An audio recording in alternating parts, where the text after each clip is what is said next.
لقد من الله على المؤمنين إذ بعث فيهم رسولا من أنفسهم আল্লাহ রাব্বুল আলামিন বলেন, মুমিনদের উপর আল্লাহ তাআলার বিশেষ অনুগ্রহ যে তিনি তাদের মধ্য থেকে তাদের জন্য একজন রাসূল প্রেরণ করেছেন। রাসূল আকরাম সাল্লাল্লাহু আলাইহি ওয়াসাল্লাম হলেন মুমিনদের জন্য আল্লাহ তাআলার পক্ষ থেকে স্পেশাল এক অনুগ্রহ। তবে আমার আপনার নবী গোটা সৃষ্টি জগতের জন্য রহমত। আমরা যখন নামাজ পড়ি, ইমামের পেছনে যখন পড়ি, ইমামের কেরাত, মুসল্লির কেরাত, যখন নিজে পড়ি সূরা ফাতিহা পড়ি, সূরা ফাতিহার শুরুতেই আমরা পড়ি বলি আলহামদুলিল্লাহি রাব্বিল আলামিন। আমরা বলি সকল প্রশংসা আল্লাহর জন্য, যিনি হলেন জগৎ সমূহের প্রতিপালক, জগৎ সমূহের রব, রব্বুল আলামিন। সেই রব্বুল আলামিন আমার আপনার নবীজির ব্যাপারে ঘোষণা দিচ্ছেন, জানায়া দিচ্ছেন, ওয়ামা আরসালনাকা ইল্লা রাহমাতাল লিল আলামিন। আল্লাহ তাআলা বলেন, আমি আপনাকে জগৎ সমূহের জন্য রহমত হিসাবে প্রেরণ করেছি। তাহলে আল্লাহ তাআলা হলেন রব্বুল আলামিন, আমার আপনার নবীজি হলেন রাহমাতুল লিল আলামিন। এর দ্বারা মূল বিষয়টা দাঁড়ালো, আল্লাহ তাআলা তার রুবুবিয়তের বিস্তার যতদূর পর্যন্ত ছড়িয়েছেন, আমার আপনার নবীজিকে আল্লাহ তাআলা ততদূর পর্যন্ত রহমত হিসাবে ঘোষণা করেছে। আমার আপনার নবীজির নবুয়তের বিস্তৃতি ততদূর, আল্লাহ তাআলার রুবুবিয়তের বিস্তৃতি যতদূর। আল্লাহ তাআলা যেই জায়গার রব, আমার আপনার নবীও সেই জায়গার রহমত। সুবহান। সৃষ্টি জগতের একটা ইঞ্চি জায়গাও বাকি নাই যেই জায়গাতে আল্লাহ তাআলার রুবুবিয়ত নাই, আর ওই জায়গাতে আমার আপনার নবীজি রহমত হিসাবে অভিহিত হন নাই। সৃষ্টি জগতে এমন একটা ইঞ্চি জায়গাও নাই। সুবহানাল্লাহ। এজন্য কবি অনেক সুন্দর কথা বলেন, রুবুবিয়ত খুদা কি হ্যায় জাহাঁ তাক, নবুয়তি মুস্তাফা কি হ্যায় ওহা তাক। আল্লাহ তাআলার রুবুবিয়তের বিস্তার যতদূর, আমার আপনার নবীজির নবুয়াত ততদূর, তথা নবীজি গোটা সৃষ্টি জগতের জন্য রহমত। ইবনে কাসির রাহমাতুল্লাহি আলাইহি সহ ইমাম তাবারি রাহমাতুল্লাহি আলাইহি তাফসীরের মধ্যে লেখেন, যদিও রাসূলুল্লাহ সাল্লাল্লাহু আলাইহি ওয়াসাল্লাম মুমিনদের জন্য স্পেশাল অনুগ্রহ, তবে তিনি তো রাহমাতুল লিল আলামিন। এই জন্য গোটা সৃষ্টি জগতের সব সৃষ্টি নবীজি রহমত হওয়ার সুবিধা তারা ভোগ করেছে। শুধু তাই না, কাফেররাও আমার আপনার নবীজি রহমত হওয়ার সুবিধা তারাও ভোগ করেছে। আবু জেহেল কাট্টা একজন কাফের। আবু জেহেল একদিন নবীজির সামনে এসে আল্লাহ তাআলার কাছে দোয়া করতেছে। এখন কথা হইল, আবু জেহেল কেন দোয়া করে? বিষয় হলো, মক্কার কাফের যারা ছিল এরা যদিও শিরকের সাথে জড়িত ছিল, কিন্তু এরা আল্লাহ তাআলার অস্তিত্বে বিশ্বাসী ছিল। আল্লাহ তাআলাকে তারা বিশ্বাস করত, এ কথা আমার নয়, স্বয়ং আল্লাহ তাআলাই কোরআনুল কারীমের মধ্যে বলেন, ওয়ালা ইন সাআলতাহুম মান খালাকাস সামাওয়াতি ওয়াল আরদা লায়াকুলুন্নাল্লাহ। আল্লাহ রাব্বুল আলামিন বলেন, আপনি যদি মক্কার মুশরিকদেরকে জিজ্ঞাসা করেন, মান খালাকাস সামাওয়াতি ওয়াল আরদ, আসমান এবং জমিনের স্রষ্টা কে, মক্কার মুশরিকদেরকে যদি আপনি এই প্রশ্ন করেন, তারা তাদের দেব দেবীদের কথা বলবে না, লাত মানাত উজ্জার কথা বলবে না। আল্লাহ তাআলা দুইটা তাকিদ যোগ করে বলেন, লা ইয়াকুলুন্নাল্লাহ, অবশ্যই অবশ্যই মক্কার মুশরিকেরা বলবে আসমান জমিনের স্রষ্টা হলেন আল্লাহ। আরো আয়াত আছে, আমি বলতে গেলে আলোচনা লম্বা হয়ে যায়। তারা যে আল্লাহ তাআলাকে স্রষ্টা হিসাবে বিশ্বাস করে, এ সাক্ষ্য দুনিয়ার কেউ দেয় নাই, দিছেন কে? আল্লাহ। তবে এরা এমন কিছু শিরকের সাথে জড়িত ছিল যেগুলোর মাধ্যমে ঈমান ধ্বংস হয়ে যায়, এজন্য ওরা অনন্তকাল জাহান্নামে। আবু জেহেল আল্লাহ তাআলার কাছে দোয়া করে, বলে আল্লাহ, সত্যই যদি আপনি এই কোরআন মুহাম্মাদের উপরে নাজিল করে থাকেন তাইলে আমাদের উপরে পাথর বর্ষণ করেন, নাইলে যন্ত্রণাদায়ক শাস্তি দেন। আবু জেহেল দোয়া করতেছে। আবু জেহেল তো আল্লাহ তাআলাকে মানে, বিশ্বাস করে। শুধু তাই না, নবীজি সাল্লাল্লাহু আলাইহি ওয়াসাল্লাম এক হাদিসের মধ্যে বলেন, আবু জেহেল আল্লাহ তাআলার কাছে দোয়া করেছে এবং আবু জেহেলের দোয়া ও আল্লাহ তাআলা কবুল করেছে। বদরের দিন সকালবেলায়, যেই দিন বদরের যুদ্ধ হবে, সকালবেলায় আবু জেহেল আল্লাহ তাআলার কাছে সকালবেলা উঠে দোয়া করে, বলে আল্লাহ, আজকের দিনে যারা হকের উপরে আছে, সত্যের উপরে আছে, আপনি তাদেরকে বিজয় দান করেন। দোয়া করছে আবু জেহেল। নবীজি বলেন আল্লাহ তাআলা আবু জেহেলের দোয়া কবুল করেছে। বদরের দিন যারা হকের উপরে ছিল, সত্যের উপরে ছিল, আল্লাহ তাআলা তাদেরকেই বিজয় দান করেছে। এখন বলেন, কেউ যদি দোয়া কইরা এই দোয়া করে যে আমার উপরে পাথর বর্ষণ করেন, নাইলে যন্ত্রণাদায়ক শাস্তি দেন, এটা কি রহমত না আযাব? আযাব। এখন এইরকম দোয়া করলো কেন? কিছু মানুষ আছে হিংসার কারণে। একটা উদাহরণ দিলে বুঝতে সহজ হবে। সজাগ আছেন তো আপনারা? আচ্ছা, মাশাআল্লাহ। মনে করেন একজন গরিব মানুষ, অসহায় মানুষ, একেবারে দিন মজুর, অন্যের বাড়িতে কাজ করে খাওয়া লাগে তার। সে এক বাড়িতে কাজ করে, ওই বাড়ির মালিক 2-3 তলা বিল্ডিং এর মালিক, তার বড় টাকা পয়সা আছে, বড় বাড়ি আছে, গাড়ি আছে। ওই বাড়িতে এক আল্লাহর বান্দা কাজ করে, একেবারে গরিব মানুষ, কাজ করে ঠিক, কিন্তু কাজ করার ফাঁকে ফাঁকে কষ্ট করে হলেও সে তার সন্তানকে লেখাপড়া শিখাইছে। মনে করেন দুনিয়ার লাইনের লেখাপড়াই শিখাইছে।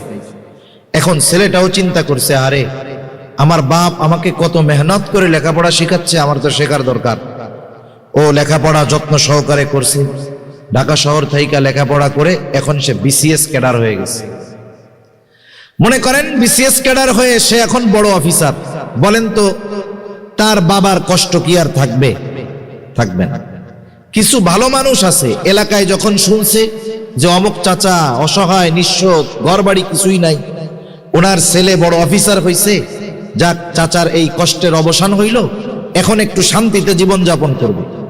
কিছু মানুষ চায়ের দোকানে আলোচনা করতেছে ওনার ব্যাপারে আর ওনার ছেলের ব্যাপারে। একজন বলতেছে, শুনছো অমুকের ছেলে এত বড় অফিসার হয়েছে, আলহামদুলিল্লাহ, চাচার কষ্ট দূর হয়ে গেছে। এখন বলেন তো, একজন মানুষের যদি সমৃদ্ধি হয়, উন্নতি হয়, অগ্রগতি হয়, সমাজের সব মানুষ কি খুশি হয় নাকি? কিছু মানুষের চুলকানি হয় না? হয়। এখন এই আলোচনা যখন চলতেছে, ওই পাশে এক জায়গায় বসা ওই ব্যক্তি, যার বাড়িতে ওই মুরব্বী তথা ওই ছেলের বাবা কাজ করত, এখন চিন্তা করছে ওর পোলা এত বড় অফিসার হয়ে গেল, কয়দিন পরে তো আমার 2 তলা ছাড়াইয়া 5 তলা বাড়ি করবে। এখন তার মধ্যে হিংসা আসছে, হিংসা। সে কি বলবে?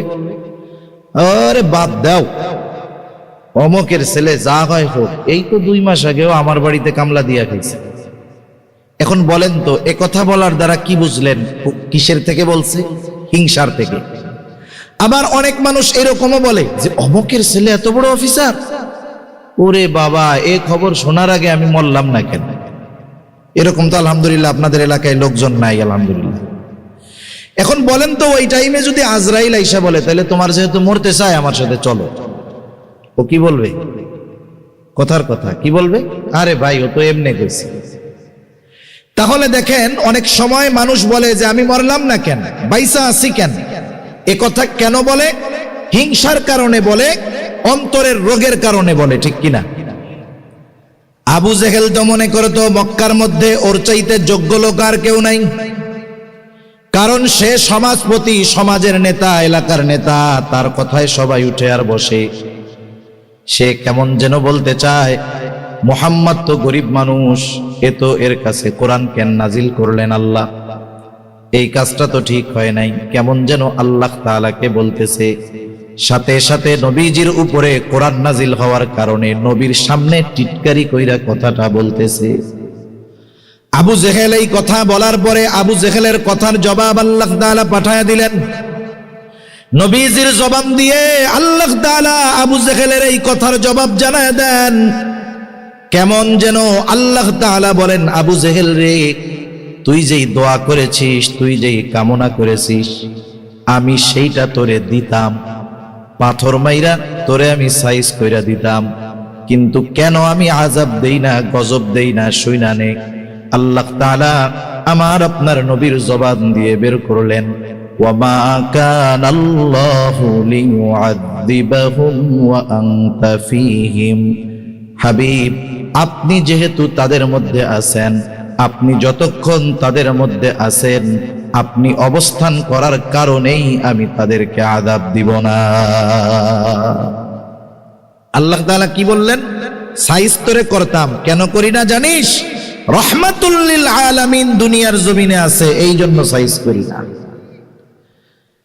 এই উপকার শুধু যে আবু জেহেল ভোগ করেছে তা না, কিয়ামত পর্যন্ত সব মানুষ ভোগ করবে, নেককার হোক আর পাপী হোক। রহমাতুল লিল আলামিন দোয়া করে গেছে, আল্লাহ আমার উম্মতের অবাধ্যতার কারণে, পাপের কারণে আপনি তাদেরকে সমূলে শেষ করে দিবেন না। শুধুমাত্র নবীজির সম্মানার্থে এত পাপাচার, অনাচার, এত গুনাহ হওয়ার পরেও আল্লাহ তাআলা মাঝে মধ্যে একটু ভূমিকম্প দিয়ে সতর্ক করে, কিন্তু চূড়ান্তভাবে এই উম্মতকে নিঃস্ব করে দেয় না। সেজন্য নবীজি হলেন রাহমাতুল লিল আলামিন। তবে উম্মতের প্রতি কত দরদি ছিলেন নবী, আল্লাহ তাআলা এই কথাও জানায় দেন। আমার আপনার নবী উম্মতকে ভালোবাসতেন, উম্মতের মোহাব্বত, ভালোবাসা নবীজির অন্তরে ছিল। আমরা তো অনেক সময় উলামায়ে কেরাম আলোচনা করেন, আমরাও করি, নবীকে ভালোবাসতে হবে। কেন ভালোবাসতে হবে? এর কিছু যৌক্তিক কারণও আছে, হাদিস কোরআনেও আছে। স্বাভাবিক বিষয়, একটা মানুষ যদি আমার আপনার জন্য সর্বোচ্চ দরদি হয়, আমার আপনার জন্য যদি সে জীবন দিতে প্রস্তুত থাকে, বলেন তো আমিও তাকে জীবন দিয়ে মোহাব্বত করব কি করব না? এটা যুক্তি বলে। নবীজি আমাদেরকে মোহাব্বত করে দেন, কত মোহাব্বত করে দেন।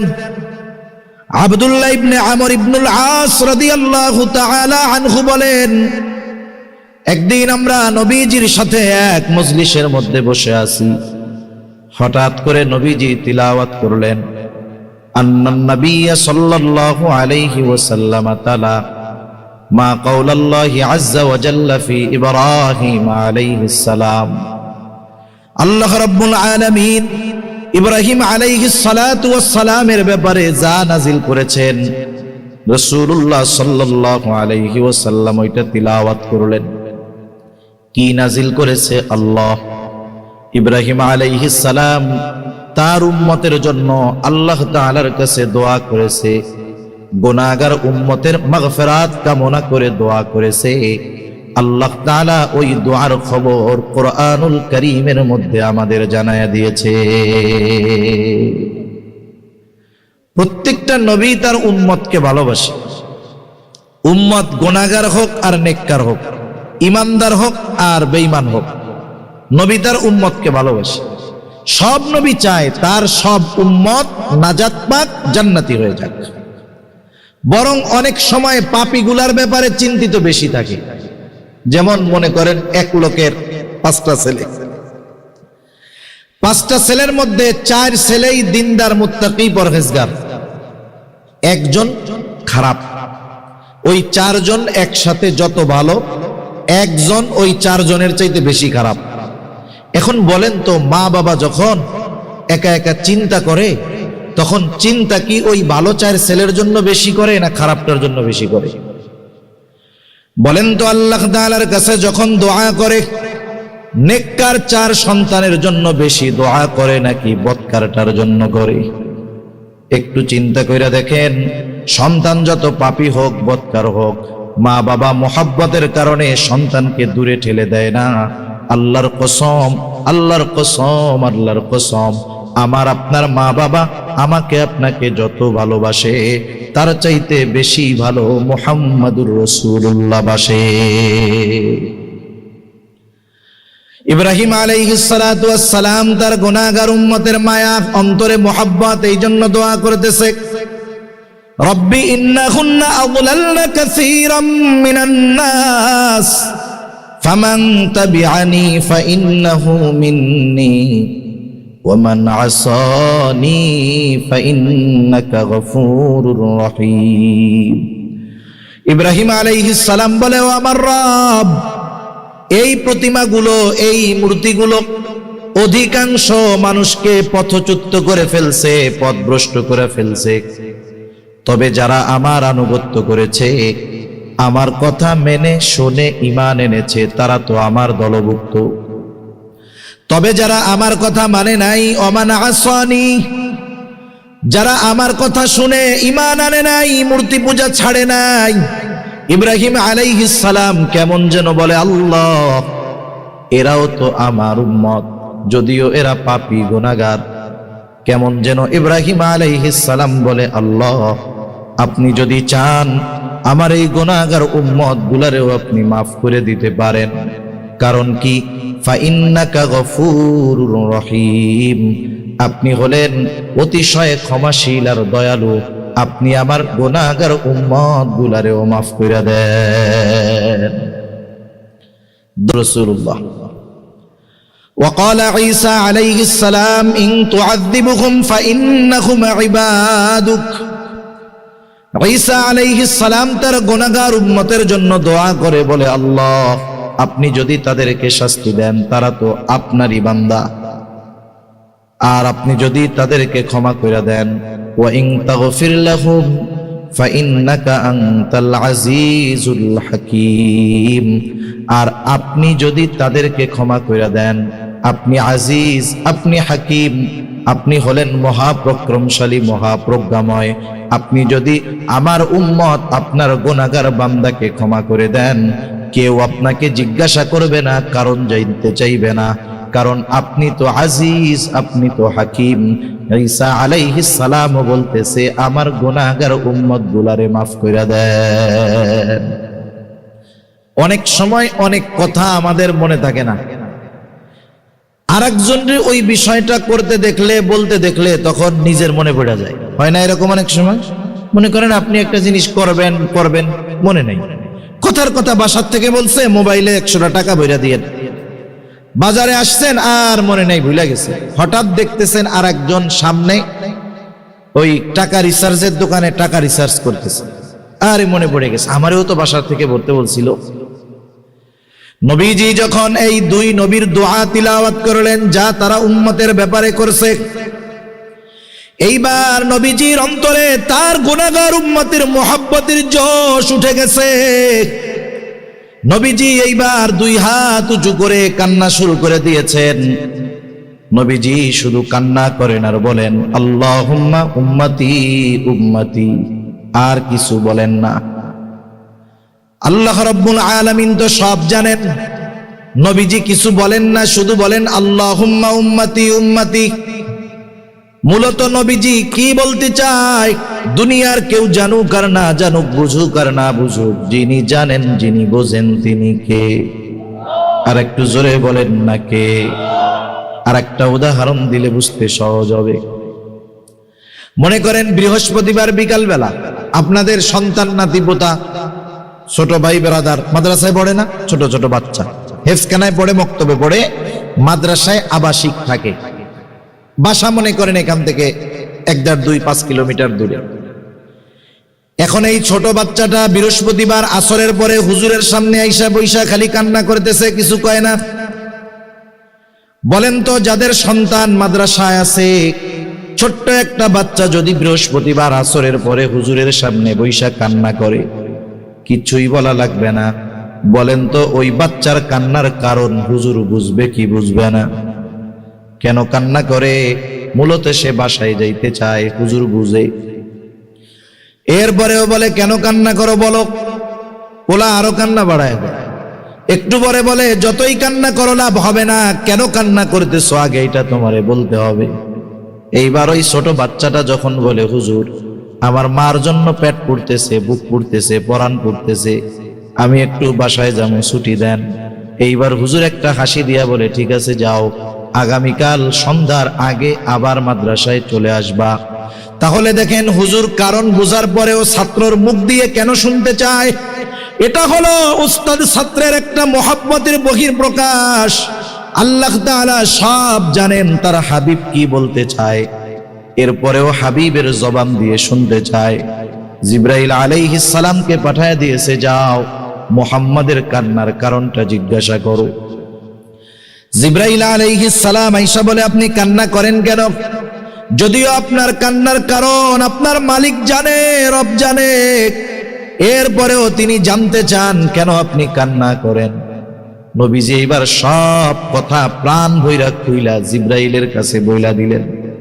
অনেক সময় বিষয়টা এমন হয়, বাপের সাথে সন্তানের সম্পর্ক যত ভালো হোক, কিছু বিষয় আছে ওই কথাগুলা মন খুইলা বাবার কাছে বলা যায় না। বলায় কারে দিয়া? দুলাভাইরে দিয়া বলায়, বোন রে দিয়া বলায়। যদিও সে বাপরে বলতে পারে, বাপও তারে ভালোবাসে, সেও বাপকে ভালোবাসে, কিন্তু কিছু কথা আছে বাবার কাছে মন খুলে বলা যায় না, বা প্রাণ খুলে বলা যায় না, ইজি ভাবে বলা যায় না। জিবরাইল আলাইহিস সালাম তো নবীজির কাছে 26,000 বারের উপরে আসছে, সুবহানাল্লাহ বলেন। এতবার আসছে, তার সাথে একটা গহীন সম্পর্ক হয়ে গেছে না? আর আল্লাহ তাআলার সাথে জিবরাইল আলাইহিস সালামেরও সম্পর্ক ভালো, নবীজিরও সম্পর্ক ভালো। এরপরেও যেহেতু নবীজি কিছু বলেন না, জিবরাইল আলাইহিস সালামের মাধ্যমেই আল্লাহ তাআলার কাছে জানাইলেন যে এই বিষয়, যদিও আল্লাহ সব জানে। জিবরাইল আলাইহিস সালাতু ওয়াস সালাম সব কথা গিয়ে আল্লাহ তাআলার কাছে বললেন, আপনার হাবিবের কান্নার কারণ হলো তার উম্মতের মাগফিরাত, তার উম্মতের নাজাত, এই জন্য তিনি কান্না করেন। আল্লাহ তাআলা বলে জিবরাইল যাও আমার হাবিব মুহাম্মদকে গিয়ে জানায় দাও, আমি অচিরেই তাকে তার উম্মতের ব্যাপারে সন্তুষ্ট করব, আমি তাকে তার উম্মতের ব্যাপারে অসন্তুষ্ট করব না। রাসূলুল্লাহ সাল্লাল্লাহু আলাইহি ওয়াসাল্লাম এই জন্য সুযোগ পাইলেই আল্লাহ তাআলার কাছে উম্মতের কথা বলতেন, উম্মতের ব্যাপারে ফিকিরে থাকতেন, উম্মতের কল্যাণের চিন্তা নবীজি করতেন। শুধু তাই না, নবীজি তার উম্মতের প্রতি এত দয়া, এত মায়া ছিল, ওই উম্মত তার প্রতি সর্বোচ্চ ধৃষ্টতা প্রদর্শনের পরেও, তাকে রক্তাক্ত করার পরেও নবীজি তার ওই উম্মতের ব্যাপারে একটুও বদদোয়া দেন নাই। নবীজি যখন মক্কা থেকে তায়েফের উদ্দেশ্যে গেলেন দ্বীনি দাওয়াত দেওয়ার জন্য, তায়েফের মানুষও নবীজিকে বুঝলো না, তারাও নবীজির গায়ে পাথর মারা শুরু করলো। দলে দলে নবীজির গায়ে পাথর মেরে তারা রক্তাক্ত বানায় ফেললো। বড় এবং ধারালো পাথর তারা নবীজির গায়ে মেরেছে। আয়েশা সিদ্দিকা রাদিয়াল্লাহু তাআলা আনহা একদিন নবীজির গায়ে দাগ দেখে জিজ্ঞাসা করেন, ইয়া রাসূলুল্লাহ, আপনার কি কখনো বসন্ত হয়েছিল নাকি? নবীজি বলেন, না, আমার কখনো বসন্ত হয় নাই। তাইলে আপনার পিঠে এই দাগগুলো কিসের? নবীজি বললেন, আয়েশা, আমি দ্বীনের দাওয়াত দেওয়ার জন্য তায়েফে গিয়েছিলাম। তায়েফের মানুষ আমার কথা বুঝে নাই, আমার কথা শুনে নাই, না বুঝে তারা আমাকে পাথর নিক্ষেপ করে রক্তাক্ত করেছিল। আয়েশা রে, এই দাগগুলো হলো তায়েফের মানুষের নিক্ষিপ্ত ওই পাথরের দাগ। কি পরিমাণ রক্তাক্ত হয়েছেন নবীজি! তায়েফের মানুষেরা নবীজিকে পাথর মারতো, গা বেয়ে বেয়ে রক্ত পড়তো। নবীজি জমিনের উপরে পড়ে যাইতেন, আবার উঠতেন, আবার দাওয়াত দিতেন। হযরত যায়েদ রাদিয়াল্লাহু তাআলা আনহু নবীজির সাথে ছিলেন, একা কুলায় পারেন না, ঠেকায় পারেন না। পুরা পোশাক রক্তাক্ত হয়ে গেছে, গা দিয়ে রক্ত বেয়ে বেয়ে পড়ে নবীজির জুতার মধ্যে রক্ত ঢুকে গেছে। ওই রক্ত শুকায়া জুতা নবীজির পায়ের সাথে আটকে গিয়েছে। কি পরিমাণ রক্ত নবীজির দেহ দিয়ে বের হয়েছে। পড়ন্ত বিকালে নবীজি এক আঙ্গুর বাগানের পাশে গিয়ে একটু বিশ্রাম নিচ্ছেন। কারণ আমরা অনেক সময় যারা রক্তদান করেছি, রক্ত ডোনেট করেছি, তারা জানবো রক্ত দিতে গেছি 150 গ্রাম সর্বোচ্চ 200 গ্রাম রক্ত শরীর থেকে বের করে, এতেই কতজন অজ্ঞান হয়ে পড়ে যায়।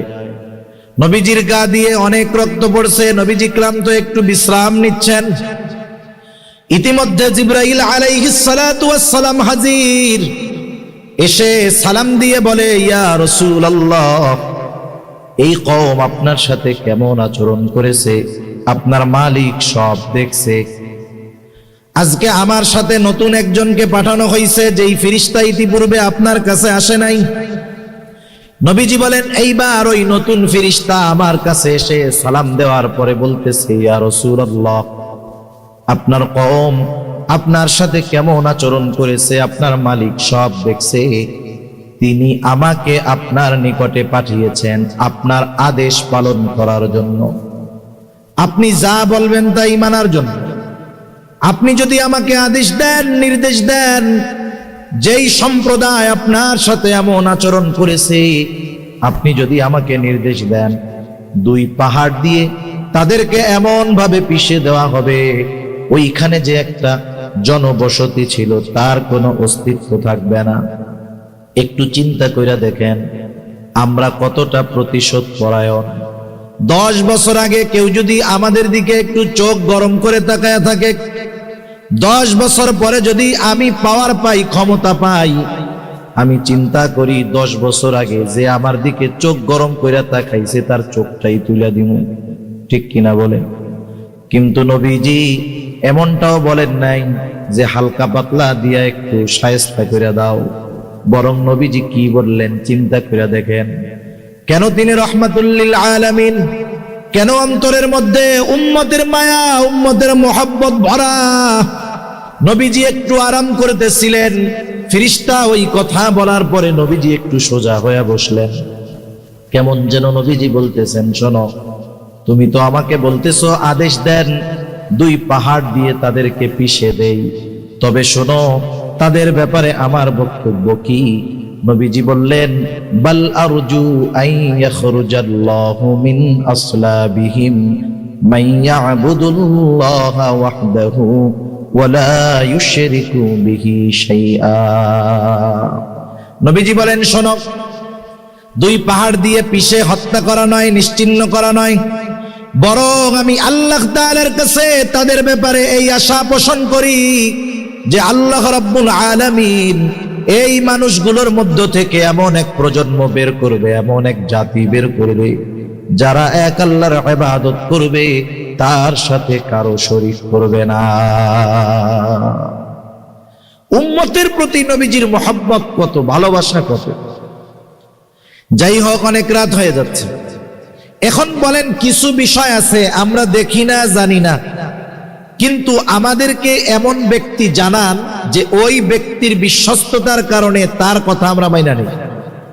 মনে করেন আজ থেকে 25-30 বছর আগে মোবাইল ছিল না, ওই সময় দেখা কথা বলার চিন্তা করা এটাও তো অসম্ভব ছিল।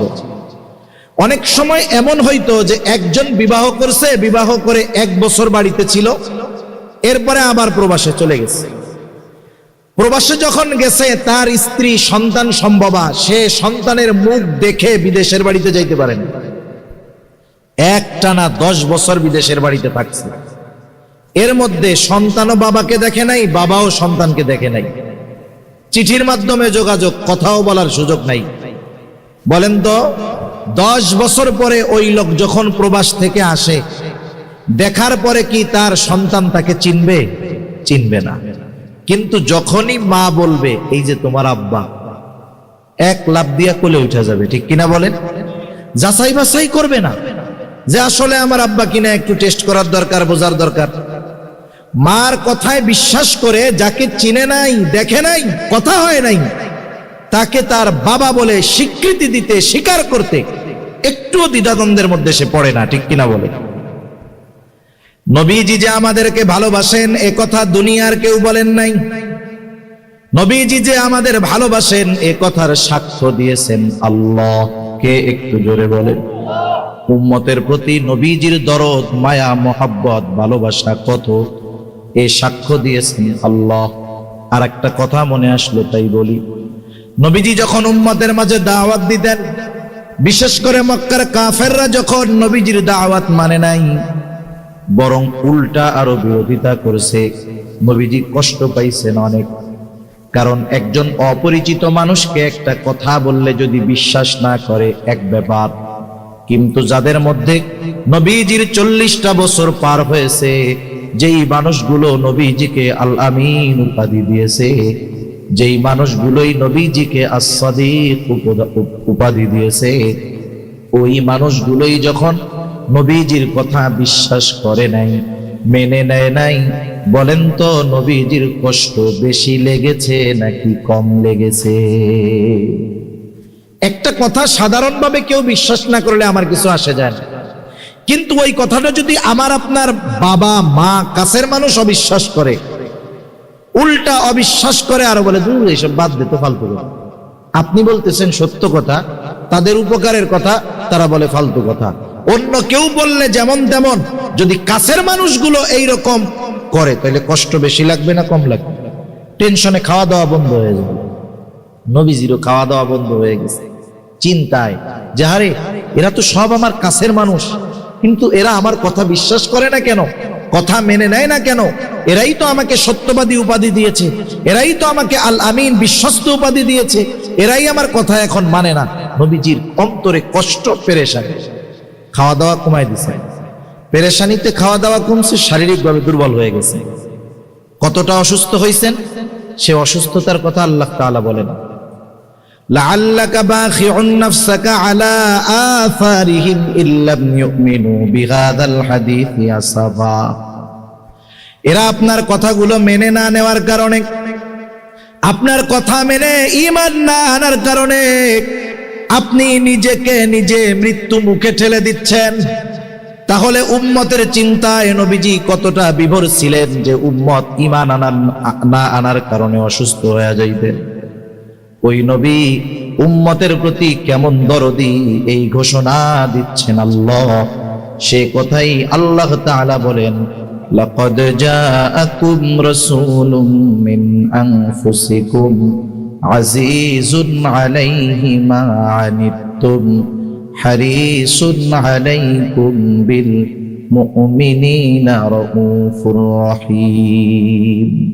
আল্লাহ তাআলা বলেন, তোমাদের মধ্য থেকে তোমাদের জন্য এমন একজন রাসূলের আগমন ঘটেছে, আজিজুন আলাইহি মা আনিতুম, তোমরা যেই বিষয়গুলোয় কষ্ট পাও সেটাও তাকে কষ্ট দেয়। তার মানে উম্মত যেই বিষয়টাতে কষ্ট পায়, নবীজিও সেই বিষয়টাতে কষ্ট পায়। যেই কারণে উম্মত কষ্ট পায়, ওই কারণটা নবীজিরও কষ্ট পাওয়ার কারণ হয়ে যায়। এখন কথা হইলো, কষ্ট আমি পাই তাইলে নবী পাই কেন? কথা হইতে পারে।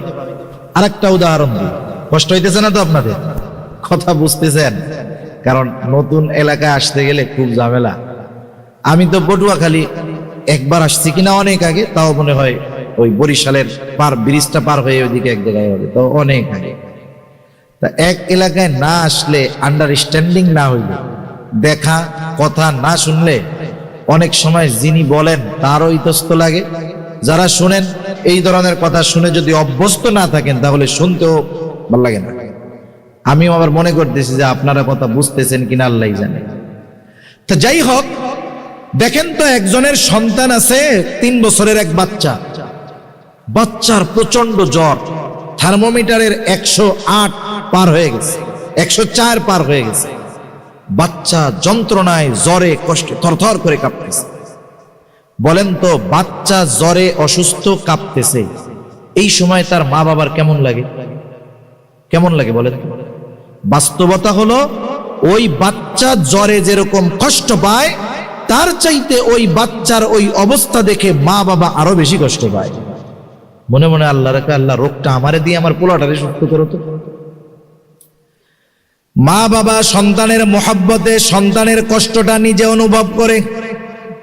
রহমাতুল লিল আলামিন আমাকে আপনাকে মা বাবার চাইতে বেশি মোহাব্বত করে বিদায়, মা বাবার চাইতে বেশি ভালোবাসে বিদায়, আমার আপনার জন্য কষ্টের কারণ যেগুলো হবে ওটাও নবীজির জন্য কষ্টের কারণ হয়ে যায়।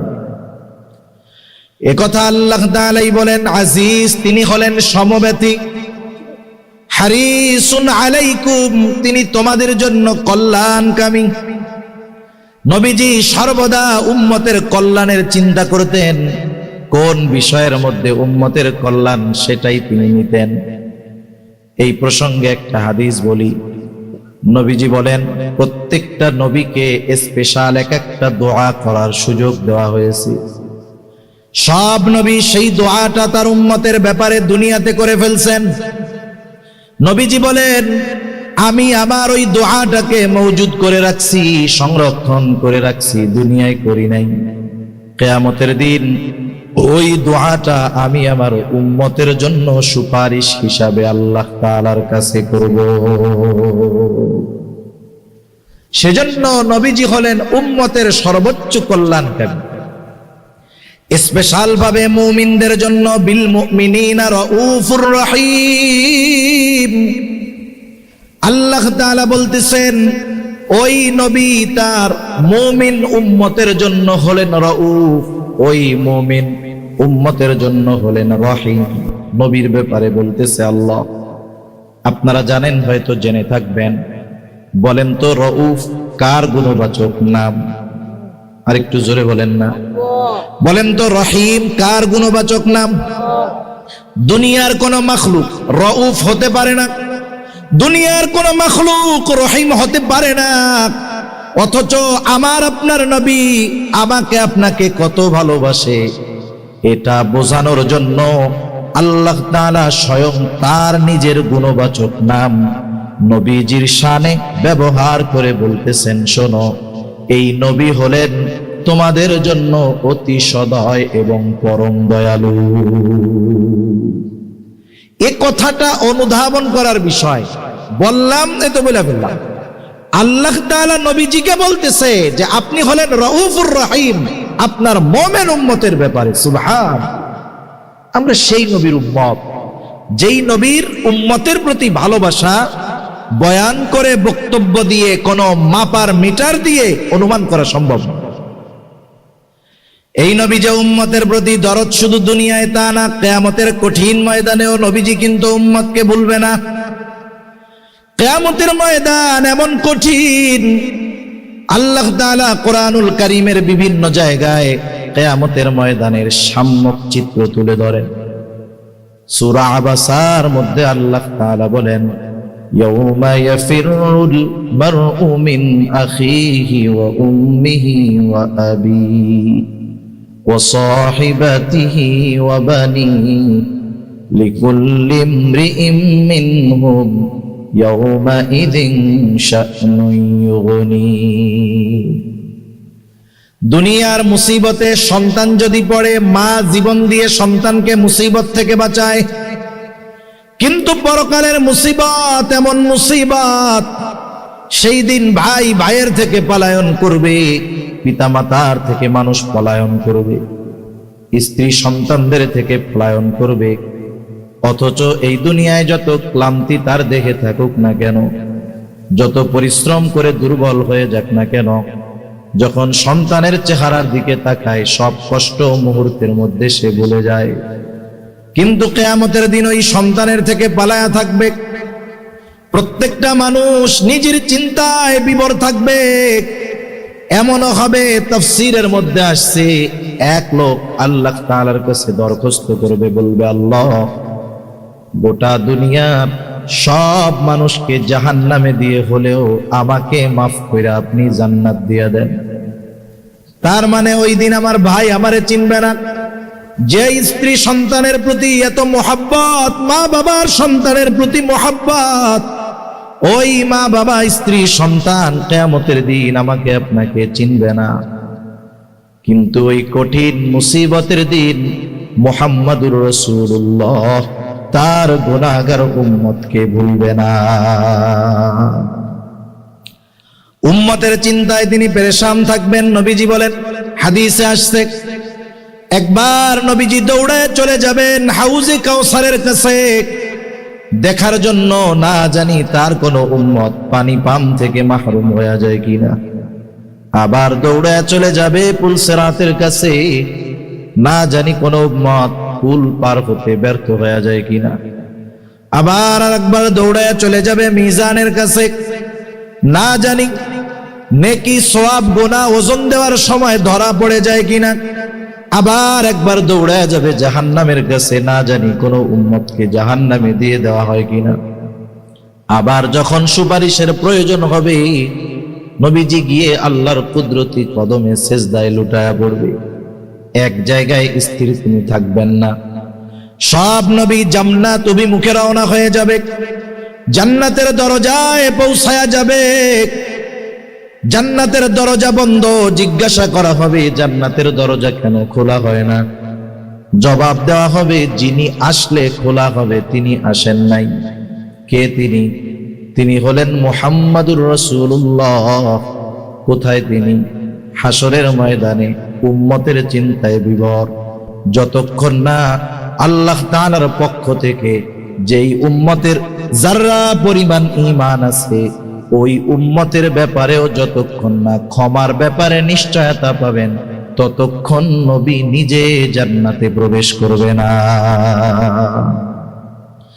এখন বলেন, যেই নবীর আমাদের প্রতি এত দরদ, সেই নবীকে সর্বোচ্চ ভালোবাসার দরকার আছে না নাই? নবীকে ভালোবাসা এটা হলো মুমিনের ঈমান। কিছু কিছু ভালোবাসা আছে যেই ভালোবাসা কারণে আপ হয়, কারণে ডাউন হয়। বাবার প্রতি সন্তানের ভালোবাসা, এটা আপও হইতে পারে, ডাউনও হইতে পারে। বাবা যদি ঈমানদার হয় ভালোবাসা বাড়বে, সন্তান যদি ঈমানদার হয় ভালোবাসা বাড়বে। সন্তান যদি বেঈমান হয়, নবী বিদ্বেষী হয়, কোরআন বিদ্বেষী হয়, বলেন তো ভালোবাসা থাকবে না যাবে? কিন্তু নবীর প্রতি উম্মতের ভালোবাসা, উম্মতের ভালোবাসা নবীর প্রতি, এটা কখনো ডাউন হবে না, এটা শুধু বাড়তেই থাকবে। এ ভালোবাসার সম্পৃক্ততা ঈমানের সাথে।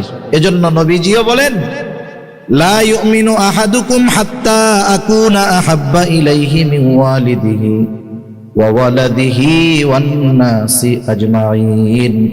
নবীজি বলেন, তোমাদের মধ্যে কেউ ততক্ষণ পর্যন্ত মুমিন হতে পারবে না সে যতক্ষণ না তার পিতামাতা, সন্তান সন্ততি, এক কথায় সকলের চাইতে আমি নবীকে বেশি ভালো না বাসবে। 5টা মিনিটের মধ্যে আমি শেষ করে দিব ইনশাআল্লাহ। নবীজিকে ভালোবাসতে হবে, এটা আমল নয়। এই আমলটা ঈমানের সাথে সম্পৃক্ত। আমলের বিষয় হলো নফল ইবাদত, বেশি করলে সওয়াব, না করলে গুনাহ নেই।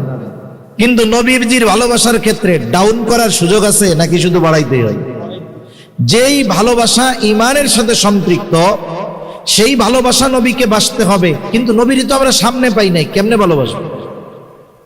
আবু বকর সামনে পাইছে, নিজের সব সম্পদাই না নবীজির খেদমতে দিয়া দিছে। তালহা নবীজিকে সামনে পাইছে, উহুদের ময়দানে নিজের বুকটাকে নবীর মোহাব্বতে ডাল বানায়া দিছে। আমরা তো নবীকে সামনে পাই নাই, নবীকে আমরা কেমনে ভালোবাসবো? উম্মতের এই চিন্তা দূর করার জন্য নবী নিজেকে ভালোবাসার পদ্ধতি আমাদের বলে দিয়েছে।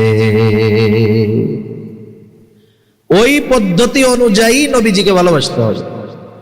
নবীজিকে ভালোবাসার পদ্ধতি, নবীজি বলেন, মান আহাব্বা সুন্নতি ফাকাদ আহাব্বানি ওয়া মান আহাব্বানি কানা মাই ফিল জান্নাহ।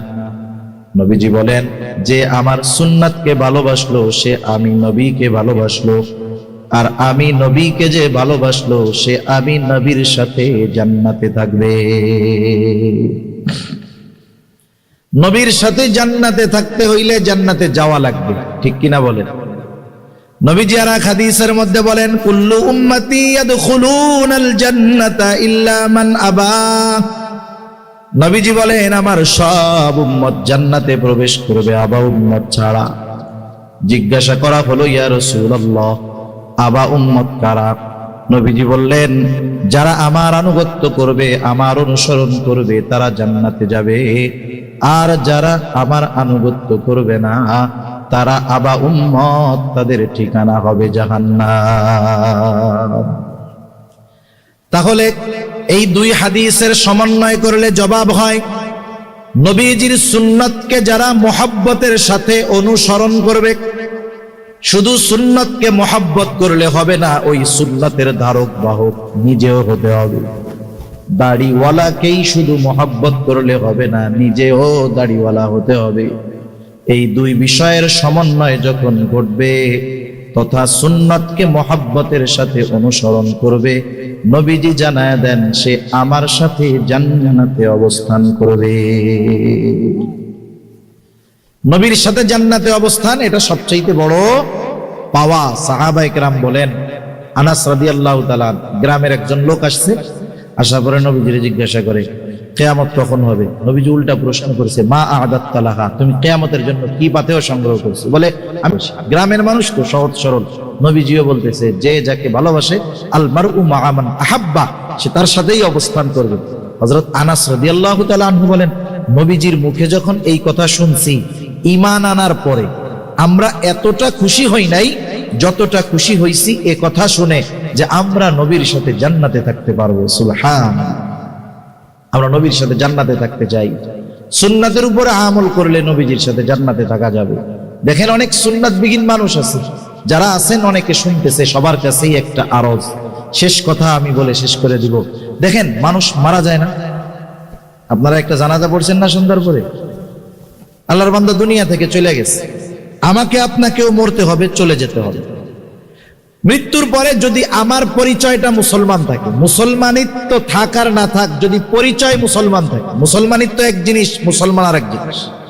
সার্টিফিকেটে লেখা নামে মুসলমান। আমাদের বাংলাদেশে অনেক নাস্তিক আছে, ইসলাম বিদ্বেষী, মুসলমানের ঘরে জন্ম নিয়েছে, নাম মুসলমান। আমি কারো নাম বলি নাই বা বলাটা পছন্দ করি না। অনেকে যদি ওটা জরুরি হয় তখন তো বলার দরকার। এখন বলতে গেলে সামগ্রিকভাবে অনেকের নাম আসে। এখন বলেন তো, ওই লোকটা যখন মারা গেছে, কথার কথা যে মরে গেছে এটাই কি? হুমায়ুন আজাদ একজন লেখক ছিল, ঢাকা ভার্সিটির একজন প্রফেসর ছিলেন বাংলা বিভাগের সম্ভবত। এই বেটা একজন নাস্তিক, স্বঘোষিত নাস্তিক। ওই বেটা যখন মারা গেছে, নাম হুমায়ুন আজাদ না? কত সুন্দর নাম না? সার্টিফিকেট বা সবকিছুর মধ্যে মুসলমান।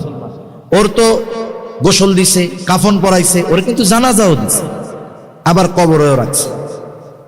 এখন আমি আপনি মারা গেলে পরে ও তো এই কাজগুলোই করবে নাকি? যদি পরিচয় মুসলমান থাকে কাজটা করবে, মুসলমানিত্ব থাকার না থাকে। এখন এই যে মনে করেন সর্বশেষ কাফন পরাইলো, গোসল দিল, কাফন পরাইলো, জানাজা হলো, লাশের খাটিয়াটা নিয়ে যখন কবরের পাশে যাওয়া হবে, দুইজন কবরের মধ্যে নামবে, আর একজন উপরে থাকবে। দুইজন উপর থেকে নিচের দুইজনকে লাশটা ধরায় দিবে।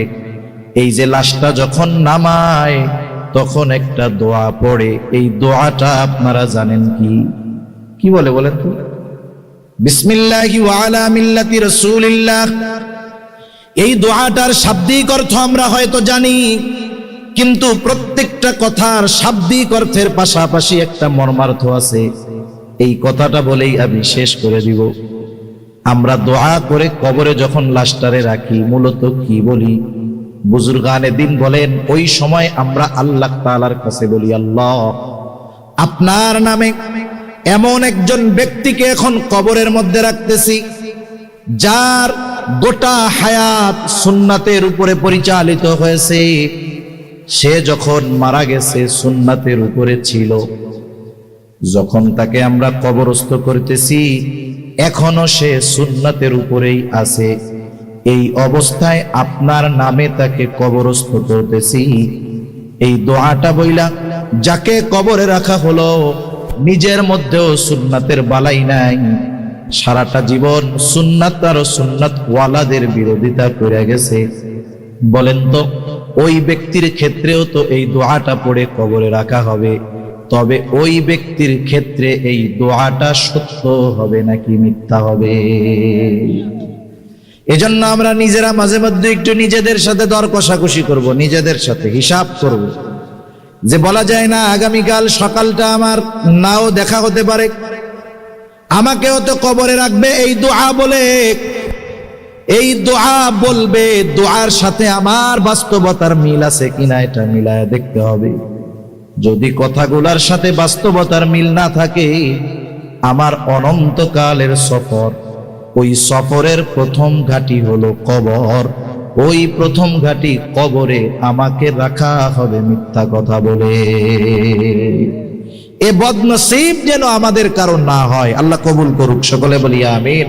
আল্লাহ সুবহানাহু ওয়া তাআলা আমাদের সকলকে নবীজির আমাদের প্রতি মহব্বতকে পূর্ণ অনুধাবন করার তৌফিক দিন, সাথে সাথে নবীজিকে পরিপূর্ণ মহব্বত তথা সুন্নতকে মহব্বতের সাথে অনুসরণ করার তৌফিক আল্লাহ দান করুন, সকলে বলি আমিন।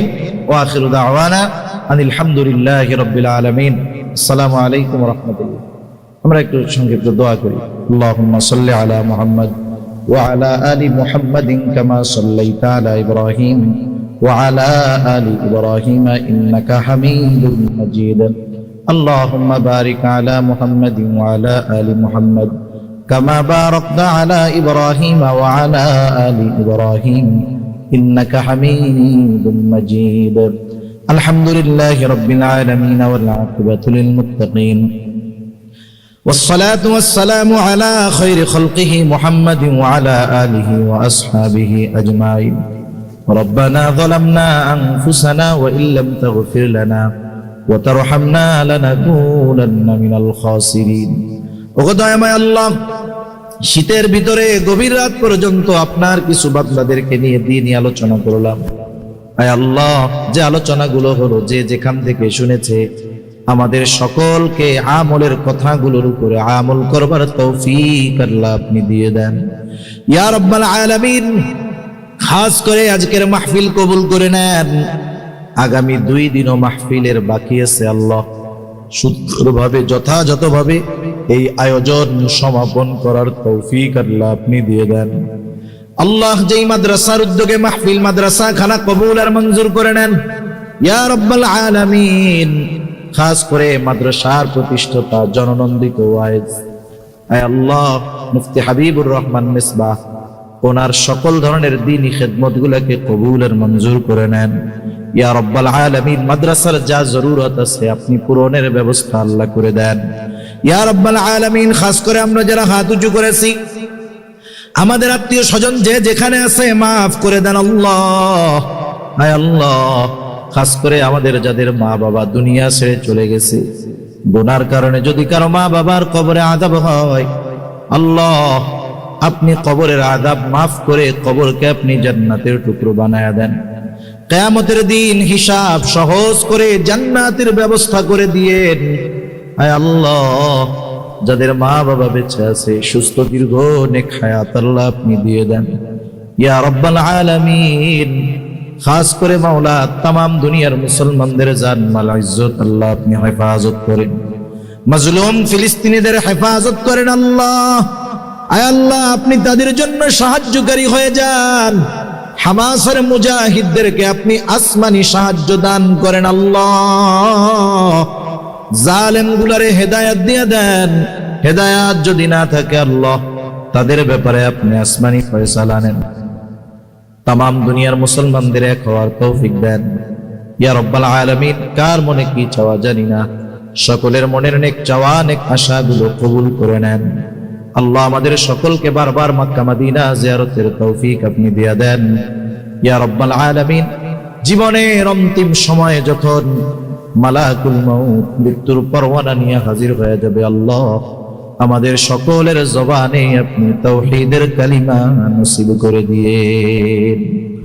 আল্লাহুম্মা ইন্না নাউযু বিকা মিনাল হাম্মি ওয়াল হাযান ওয়াল আজজি ওয়াল কাসাল والجبن والبخل وضلع الدين غلبة الرجال رب اجعلني مقيم الصلاة ومن ذريتي ربنا وتقبل دعاء ربنا اغفر لي ولوالدي وللمؤمنين يوم يقوم الحساب ربنا هب لنا من أزواجنا وذرياتنا قرة أعين وجعلنا للمتقين إماما رب ارحمهما كما ربياني صغيرا رب ارحمهما كما ربياني صغيرا